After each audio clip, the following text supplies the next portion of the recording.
ملاحظه میکنید که با سرعت 150 تا بدون لاستیک در حال حرکت هستش. به دستورات پلیسیش توجهی نکرد. این کشفیات پلیس فقط ظرف 48 ساعت از قفل و ابزار، اسباب بازی و پرینتر گرفته تا غذای سگ و گربه، کیلوی 300,000 تومان تو بازار به فروش میرسه. حتی تجهیزات بیمارستانی، حتی ساعت.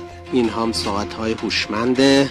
یک کامیون که در پوشش حمل ضایعات این حجم کالای قاچاق می‌برد توقیف شد. یک سقفی زده به بالا کامل خالی است و کلاً بار قاچاق جاساز شده. ماموران یک دستگاه موتور سنگین سوزوکی 1400 هم گرفتند. حدود 15 میلیارد ریال قیمت فقط این موتوره. چندین خودروی شوتی، این سلاطین نه اشباح جاده ها زمین گیر شدن.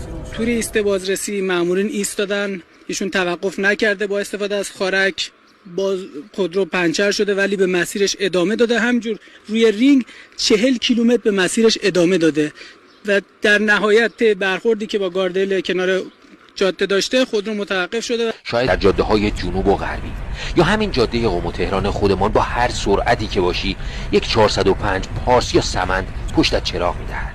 او همان شوتی است. 220 تا داریم می‌مار. در 2 روز گذشته جاده های قم برای قاچاقچیان جاده جهنمی بوده.